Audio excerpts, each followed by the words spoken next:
لو انت الشخص اللي دايما بيقول امين، والشخص اللي دايما بيشيل شيلة مش شيلته، اللي دايما بيجي على وقته وعلى نفسه عشان خاطر كلمة معلش، وعشان خاطر كلمة ما يزعلش مني، وللأسف في الآخر بتلاقي كلمة شكرا تقيلة قوي على قلبهم. الأسوأ بقى والساخر إنهم بيتعاملوا مع مجهودك ده كأنه فرض عليك، بيبقى كل حاجة بتعملها لهم حق مكتسب. لو انت الشخص ده يبقى الحلقة بتاعت النهاردة دي ليك. أهلا بكم، أنا هبة، ودي قناتي بودكاست تاج. عمرك حسيت انك عامل زي الشاحن الكل بيستخدمك لما بطاريتهم بتخلص، واول ما يوصلوا ل100% بيركنوك على جنب؟ هو ده بالظبط الشخص اللي دايما بيقول امين واللي دايما متاح طول الوقت. النهارده مش هنتكلم كلام تنمية بشرية وخلاص، احنا هنفهم بالراحة من وجهة نظر علم النفس ليه كتر العطاء احيانا بيمحي قيمتك، وازاي توقف السلسلة دي من غير ما تتحول لشخص شرير. اول سبب بيخلي الناس ما تبقاش مقدره اللي انت بتعمله معاهم هو قانون بنسميه في علم النفس التكيف. ببساطه كده ان البني ادم بيتعود على اي حاجه حلوه بسرعه. تخيل معايا كده لو حد كل يوم بيقدم لك ورده، اول يوم هتتبسط جدا، عاشر يوم هتقول له شكرا، بعد شهر لو جه يوم وما جابش الورده انت بنفسك هتساله فين الورده. هنا وبكل بساطه الهديه اتحولت لحق مكتسب. انتي مثلا لما بتعملي كل حاجة طول الوقت الناس ما بقتش شايفة ان ده مجهود اضافي، هما شايفين اللي انتي بتعمليه ده شيء بقى عادي جدا، لان انتي اللي رسمتي السقف ده وهم سكنوا فيه. تاني حاجة، العرض والطلب. العرض والطلب ده هو قانون السوق وقانون العلاقات اللي موجودة في المجتمع الحالي اللي احنا فيه. خلينا نكون صرحاء مع بعض، الحاجة اللي دايما بتكون موجودة بكثرة قيمتها بتقل.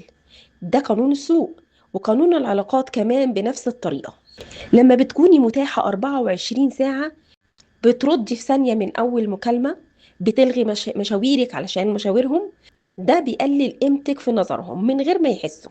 فبالتالي بيحسوا ان وقتك رخيص او انك ما عندكيش احتياجات او ما عندكيش حياة تانية اهم منهم. بيحطوا دايما نفسهم في المرتبة الأولى وانتي في المرتبة التانية. علم النفس بيقول إن الناس بتقدر الحاجة اللي بتبذل فيها مجهود عشان توصل لها. لما بتقدمي كل حاجة على طبق من فضة انتي بتحرميهم من لذة السعي، وبتحرمي نفسك كمان من القيمة والاحترام. هنا بقى لازم نقف مع نفسنا وقفة صريحة. لو انت بتعمل كده او انتي بتعملي كده عشان انت كريم او كريمة، ولا علشان انت خايفة ترفضي وخايفة يقولوا عليكي او يقولوا عليك مش جدع، او مش عايز تخسر حد؟ ممكن تبقوا تكتبوا لي في الكومنتات انت انهي نوع، انت من النوع المعطاء بزيادة ولا انت من النوع اللي بيخاف يخسر الناس اللي حواليه. لان الناس دي دايما بتحاول تستغل النقاط الضعف، زي انا بحب ارضاء الناس علشان ما يزعلوش مني، فبالتالي بيستغلوا نقطة الضعف دي. رادارهم قوي جدا، بيحسوا بالشخص اللي بيعمل كده عشان خايف، فيبدأوا يستغلوه بوعي أو بدون وعي. الشخص اللي هو كرمه زايد أو كرم مفرط برضو بيستغلوه بنفس الأسلوب وبنفس الطريقة، علشان عارفين إن هو كريم جدا فبيستغلوه لمصلحتهم الخاصة. طب باختصار كده يا هبة إيه الحل؟ هنتحول لناس قاسية؟ أكيد لا طبعا مش هنتحول لناس قاسية. الحل في كلمات بسيطة جدا، بس تنفيذها محتاج عضلات قلب قوي. كلمة واحدة هتقولها لأ، كلمة لأ. مش لازم كل حاجة توافق عليها، ومش بالضروري تعرف الناس عن خطوات يومك ماشي ازاي، لان هيبقى في مبررات لكلمة لأ. لو انت قلتها ليه، انت النهارده قلت انا مش مشغول، انا عندي وقت، انا هعمل الحاجة الفلانية، فمش هتاخد منك وقت، يعني عندك وقت بزيادة تدهوني، وكأن وقتك ده مش ملكك. تالت حاجة، حاول تختفي شوية، العطاء لازم يكون متبادل.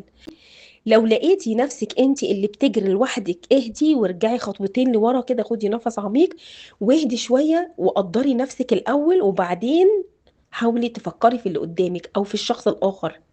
بس خدي بالك، لو انت مستنية التقدير من بره علشان تحسي انك كويسة، يبقى عمرك ما هتشبعي، وهتفضلي طول عمرك بتقدري الناس وهي مش بتقدرك. قدري تعبك وقدري وقتك، قدري صحتك، والناس غصب عنها هتقدر اللي انت مقدراه لنفسك. جربي تختفي شوية وهتشوفي مين اللي يستاهل ومين اللي هيسأل عليكي ومين اللي مش هيسأل، مين هيبادر في السؤال ومين هيلغي وجودك أصلا. في النهاية اللي بيحبك بجد مش محتاج تشتري حب بمجهودك ولا بكل العطاء اللي انت نازلة تفرطي فيه. لا، مش بالعطاء ولا بالمجهود الخرافي أبدا. واللي عايز يستغلك أو يستغلك مش هيكفيه لو ولعت صوابعك العشرة شمع. خليكي كريمة، تمام، مفيش مشكلة، بس مع اللي يستاهل، وخليكي طيبة، بس بلاش تكوني مستباحة طول الوقت. ما تنسوش تقولولي في الكومنتات هل مريتوا بالمواقف دي قبل كده ولا لأ، وايه كان رد فعلكم لما بطلتوا تعملوا كل حاجة للناس ومبقيتوش مستباحين طول الوقت. ولو عجبتكم حلقة النهاردة ما تنسونيش باللايك جميل يديني دفعة للأمام، وشير لصاحبتك اللي محتاجة تسمع الكلام ده. أشوفكم في حلقة جديدة من بودكاست ساج، والسلام عليكم.